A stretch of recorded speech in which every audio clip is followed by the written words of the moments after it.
Greetings and welcome everyone to a special edition of The Angry Chicken. I'm Garrett Weinzierl here with Jocelyn Carney and our special guest for today's interview, Celestalon. Hey, how are you guys doing? Welcome to the show. We're doing well. How are you doing? I'm excited. I'm glad to be here. It's a big week for Hearthstone. So like for a peek behind the curtain, everybody, we are recording this on Thursday, which means it's August 22nd. Like a big news bomb just dropped. There's a balance changes coming to the game, but we are here because the way this all happened was, well, you started talking on Twitter, Celestalon, and as people know, that can cause trouble. Like getting invited to do an interview because you were talking about Zephrys and kind of the history behind the card. And when Zephrys was revealed, we were all very, very excited about this card because it looked kind of crazy. So were we. And then Uldum came out, and it also, on top of just the card being super cool, it turns out is also competitively viable. Like a lot of people are playing Zephrys. We're recommending it on our podcast to folks that are like, I've only got 1,600 dust. What do I do with it? We're just like, Zephrys, just do it. Get the Zephrys and play with it. You're going to have a good time. Yeah, I know some people were really worried about like how many bombs would be in decks and you wouldn't be able to play Zephrys at all. But turns out that Zephrys is not too bad. We ended up being very wrong about the little taunt package that Warrior got, by the way, because we were like, that's going to be good enough to just make Warriors want to do that instead of bombs. Yeah, at least in most cases. But you started talking on Twitter about the whole history behind the card of Zephrys. Yeah. We also had a guest on the show recently. You may know him, Raven, who was like, oh yeah, I heard rumblings of what became Zephrys like years ago. And like, it's crazy. So like, is it true like that Zephrys, like this card has been something that it's been a nut the team has been trying to crack for years? Yeah, I think it's at least been a twinkle in Peter's eye in particular for years. Peter's original concept was just, hey, what if we had a card that was just, would battle cry, pick any card, add it to your hand. That had some problems to work through, but eventually that turned into Zephrys. We tried a whole bunch of different ways to do that, but it wasn't until Zephrys of Uldum that we thought, okay, we think we can do this. Let's try really hard to make that work for Zephrys of Uldum. You mentioned that there were a lot of, like, it took you a long time. There were a lot of different things that you tried. Can you give us an idea of what other iterations you went through before you actually settled on what Zephrys currently, like how he currently works? What he does? The original design had the problem of, okay, what does that mean? Do you like pause the game and then pull up the collection manager? Do you have to like type in a card name? At one point we considered like, okay, do we do like a really big Rolodex spinner that you flip through in the middle of the game? Oh my God, that would have been so good. At some point it was like discover a class, then discover a cost, then discover a card. So you could sort of skew it towards the ones you want. But inevitably that would lead you to like, okay, you didn't get the discover option you wanted and you got stuck with something really bad. The big leap forward where we thought, okay, we can do this is when we switched to ideas that mostly revolved around Zephrys being smart in some way and filtering the choices down somehow. It wasn't even necessarily a choice for a long time. Sometimes it was like Zephrys would be smart enough to detect what card in your deck was going to be the best card and draw the best card from your deck for this situation. At some point, it was also just add the best card from a huge range of cards to your hand. Our favorite ended up being the semi-discover type thing. It doesn't technically count as a discover. It doesn't follow normal discover rules, but it is a pick from 3. So Zephrys be really smart and pick one of 3 was the core idea that we thought would work. You mentioned that he used to try to pull the best card from your deck. Did that just turn out to be too strong? Because as soon as you said that, I was like, oh my God, that seems like it would be so powerful. Well, in a way, the current version is even more powerful because you can get cross-class stuff. True. And you can get situational stuff that you don't have to pollute your deck with when it's otherwise wouldn't be good. I think the current version is probably actually stronger than pick the best from your deck. But best from your deck had even more of a challenge. He had to be able to evaluate every card that you could potentially have in your deck, which is a huge range of cards. Does that kind of get into the challenges with having to quote unquote teach Zephrys like we saw with the hotfix over a week ago now? Yeah. There's a difference between what cards he knows about to evaluate for potentially offering you, and game mechanics and like the board state and him being able to evaluate that. We recently taught him about Doomsayer because that had such a singularly large, way beyond its cost impact on the board, and like risked giving you just really terrible options when it was involved. So we did teach him about Doomsayer, but we're not intending to continue down that slippery slope. What cards he knows about, we have made some fixes to for a few cards that didn't work. You mentioned at the start of the show, there's we've talked about balance changes coming soon on Monday, and that hotfix will also include some hotfixes to Zephrys as well. Cool. And that wasn't in the announcement. A few things that he's gonna go into there. He's had some problems with like weapon removal. He's had some problems with hero powers. We're smartening him up in a few different ways. We had some chat rumors talking about the weapon removal during our show on this past Tuesday. Is he getting smarter on the weapon removal front? He's getting way smarter on the weapon removal. Give him 2 mana left over and the opponent's got a weapon, he'll probably offer you an ooze now. Nice. Excellent. That was supposed to be that way. There's just bugs involved. It was in Wild, I think, is where I saw some reports coming from with the 0 attack weapons, where he was just like, that's not a threat. Yep, he knows that he should get rid of 0 attack weapons now. That's awesome. Any other kind of noteworthy changes coming in that hotfix you're allowed to talk about? There are just a bunch of cards that weren't being offered in the appropriate situation, like Holy Fire, Avenging Wrath, Bloodsail Corsair. There's quite a few that are just fixed up now to actually offer them correctly when the time is right. They still won't be super common offers, but when the time's right, Zephrys should give them to you now. He's a little more interested. The time is always right for Avenging Wrath. It sounds like he's a little more interested in board control. A little bit. Nice. Well, getting back to kind of the design of the card, you started to get into it on Twitter, but I was curious if we could kind of, peel back the curtain a little bit more. Can you tell us about how the card works on the back end? Because it's just so impressive. Like, where does it begin where Zephrys can find the perfect card? I'm sure there has been no card in Hearthstone's history that has had nearly as much work put into a single card. There have been many, many iterations of Zephrys as far as just implementation, even once we had the design we liked. I think the design that you all, or the Zephrys that you're all playing with right now is probably Zephrys version 6.2, I'd say. Just to give you some like setup for how the Hearthstone team works. We've got programmers that are great at writing code. They write our server and our client. And we've also got designers who design the game and create the cards involved using tools that the programmers supply us. Most of the cards are built using scripts. Scripts are like very simple code. Think of it like the programmers are writing novels and us designers are filling in Mad Libs. I like that description. Yeah. So if we want complex things, like we need to ask the programmers to like, hey, can you make a Mad Lib that does this for us?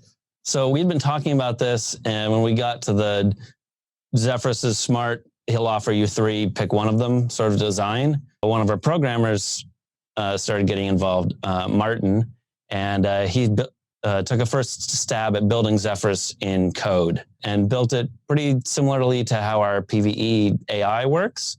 That was a great starting point. It let us play test it, see if this is going to be something we want to pursue forward, keep putting the time into. And it was. So we kept going with it. It was restrictive to make changes to a whole lot of design work that needed to go into the logic for Zephrys. We needed to iterate from it being all in code. So then one of our more technical-minded designers started building a big script built code, just like we do most cards, that just was very heavy in conditional logic and sort of things. And that was Liv. And so we gathered together and started building like, okay, how do we build this like huge flowchart logic sort of thing of like, okay, if there's enough minions on the board, okay, what's enough? Okay, if there's enough minions with 4 or less health to make Flame Strike worth it, then we'll give you Flame Strike.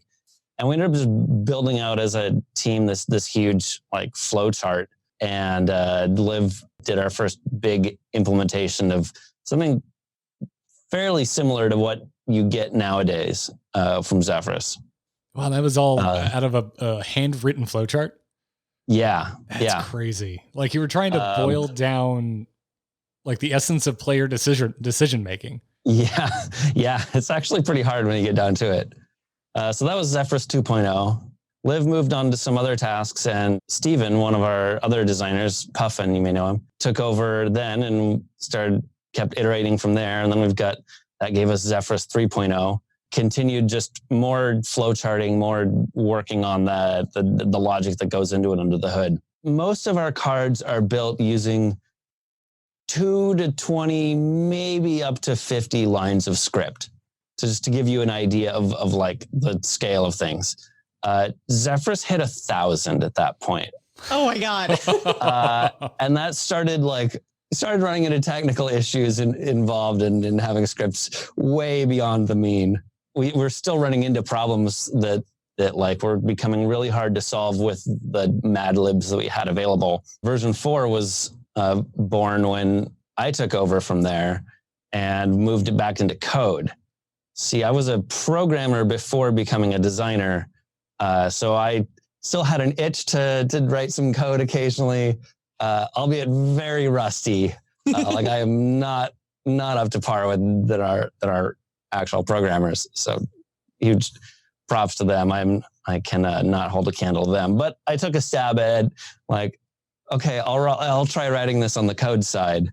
And we also were running into a lot of like edge cases with the flowchart method that we couldn't come up with good solutions to. It would miss things because it would go down one branch and then have no way to get back to the other. And so we came up with a new model for how it works. And that's what it uses now I don't have a great name for it. People have asked if it's machine learning. It's not. It's a state prediction and comparison engine, I guess I'd call it. I don't know. I don't have a great name for it. Here's a general idea for how Zephrys works under the hood now. It takes a snapshot of the game state of just all the public info in the game. Minions on the board, weapons, secrets, not what secrets they are, just how many cards you have in your hand, how many cards are in your deck, same for the opponent, health, armor, just all the public info that you could walk up to someone's screen and see. And then it has this huge list of potential cards that we've written a function for each of them. And for each of these cards, it's like, okay, what will the game state look like after you play this card? And maybe that means you have to wait a turn. So simulate all the effects of waiting a turn. What will it look like?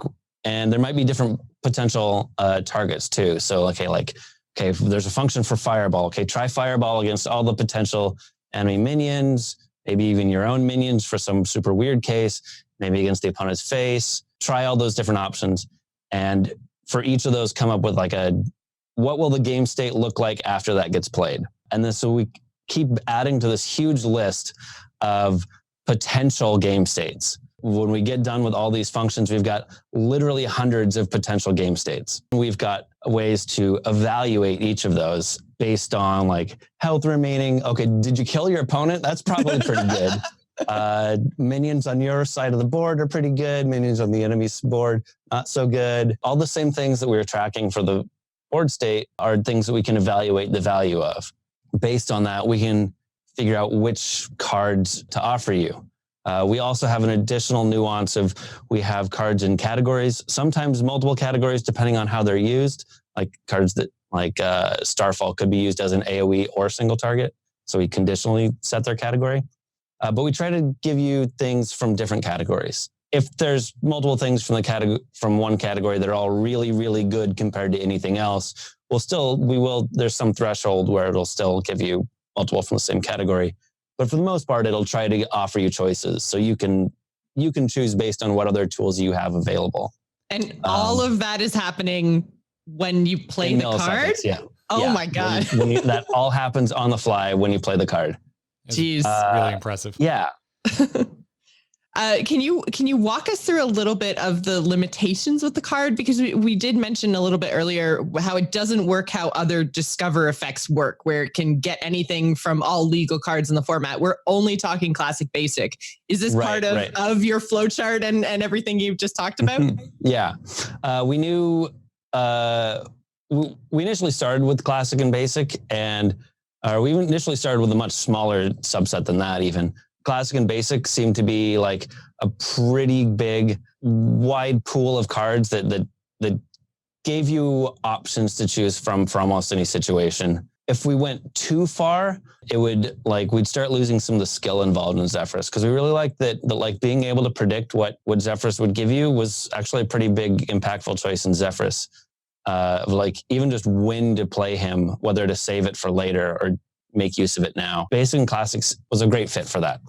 However, just to step back a second, when we got to the point where we had Zephrys working with that model simulation version that I built, we didn't stop there because, like I said, my code is not up to par. I'm not nearly as skilled programmer. We gave it back to the programmers at that point.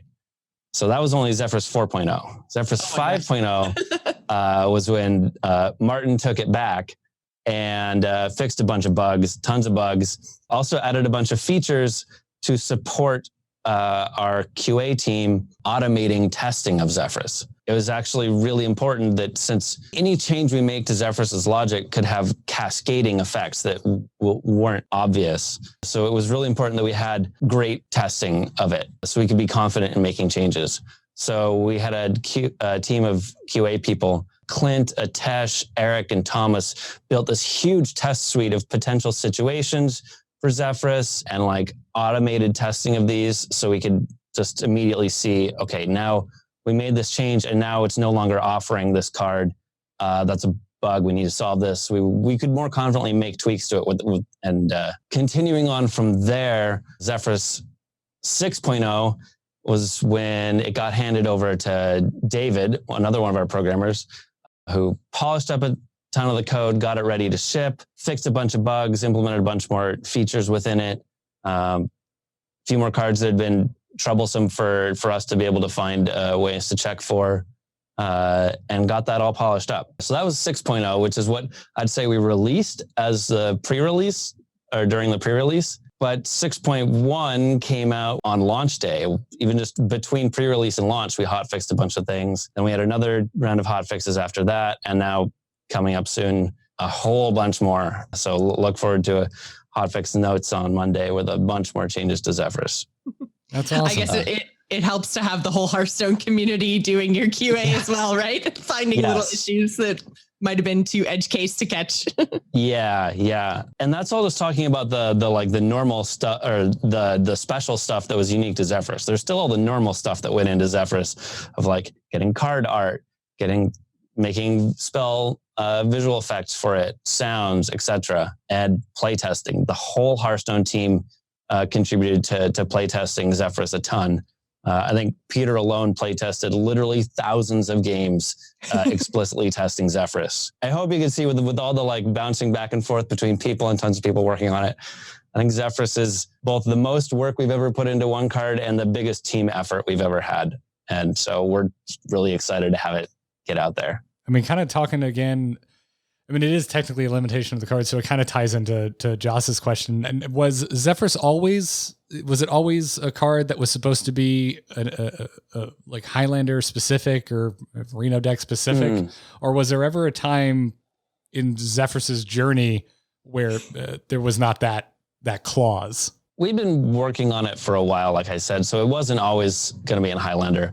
We knew that it was a cool effect, and when we're designing any card, we have to assume that any cool effect has some downsides to it as well, for just to keep the card within a reasonable power level, right? Yeah. But it might have been just, it's like a 5-mana 2/2 or something, and just stats alone are the limitation on it. That works for a lot of cards. When we thought we were going to do it in Saviors of Oldham, that also just fit naturally with the genie in a bottle, magic lamp, pick your 3 wishes flavor. Yeah. So we knew that was going to fit great. So we went with that. And we knew we wanted to hit Highlander decks really hard in Saviors of Oldham and make that a really exciting big part of it. And this was a cool thing that fit into that, but also in a way that sort of smoothed out the inconsistency that you see with the Highlander decks a lot. Of like, okay, if you've only got one copy of a card in your deck, that means it's less likely to be there when you need it.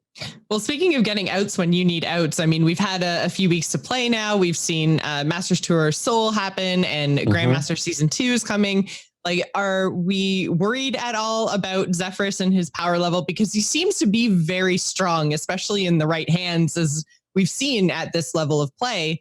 Are you worried at all about the impact he might potentially have? Because we're even seeing him get played in decks with duplicates, which seems kind of counterintuitive. So do you think he's going to have a big impact on esports going forward? He is very powerful. If he becomes too powerful, we're willing to make changes, of course. But he also has this massive deck construction requirement of Singleton. However, like you said, that you can run some duplicates, but that's a pretty edge case. It's not the norm. However, we think it is pretty cool that in some specific decks you'll run Zephrys even with a whole bunch of duplicates. I've played Plot Twist Warlock a bunch with tons of duplicates and Zephrys just because you're probably going to draw through most, if not all, of your deck. So Zephrys activates then. I've been playing him a lot in my Murloc Paladin. I was going to say, yeah, Murloc Paladin. I've been playing Murloc Paladin too. Yeah, and Film. I think that the thing that makes me very happy with it in competitive play is just how skillful he is to play. It takes a lot of skill to really get the perfect card at the perfect time at the expense of potentially a different perfect card later on. So knowing how to use Zephrys best is really hard. And I've definitely seen the difference in our pro players making use of it. Yeah, it's something we've been talking about a lot on the show, is just how much it rewards a very large knowledge base of Hearthstone. Mm-hmm. So it's, I mean, kind of along the same lines. I mean, it's you know, it is probably too early to say if Zephrys is too good, but the card is like certainly successful to a great degree. We're curious, like, how much do concerns of a card being too ubiquitous or like too common, how much does that come into play when designing powerful neutrals? Because we've had offenders over the history of Hearthstone. Yeah. A big concern when creating neutral legendaries is build arounds, as in they're really powerful and exciting in the right deck, but not in all decks. There are exceptions to that, intentionally so, like Ziliax and Siamat, for example. But in those cases, we do them very sparingly, and they have to be things that don't drastically change the game. Like when you get down to it, Siamat is a mid-range minion with a couple keywords. It's not unreasonable to see your opponent do when they do it. That's the sort of thing we're looking for. If it's got to be exciting in the right deck, but not all decks, or pretty tame. We do a few of those. We've got a couple of questions from our community, if you don't mind. Sure. First one comes to us from Rocket Sauce, who asked, has the intense coding and logic needed for Zephrys unlocked any other ideas, perhaps for Tavern Brawl or future elements of the game? Well, Zephrys has definitely sparked a lot of ideas for us for similar cards or other ways we could use that tech. Making more cards like that definitely risks making Zephrys feel less exciting if we start sprinkling that around too much. But something like a Tavern Brawl might be coming that could use that. Interesting. Someone's being coy. I would like to wish for that Tavern Brawl. That's my wish. Wish for the perfect Tavern Brawl. All right. That would be interesting. Zephrys might give it to you. And then it pairs you up with the other person that wished for the same Tavern Brawl, and you fight. There you go. Listener Rakamar wrote in and asked, is there a cool card that never got made because it was too hard to code? Not often.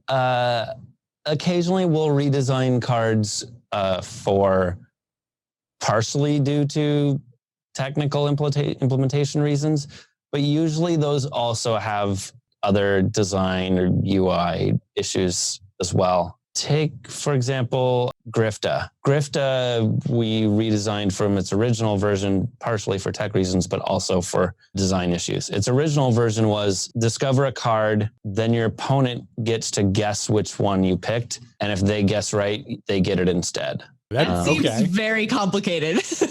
It was, we both didn't have tech to do that in a bulletproof way.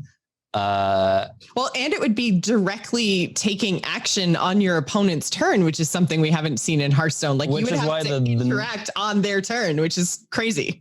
Right. We very quickly had that, of course, then switched it to be at the beginning of your opponent's turn, they get a discover pop up with it. Even that, like you're playing Hearthstone, you tab out, your opponent's taking your turn, you tab back, and there's a discover up in your face, and you're like, what am I discovering?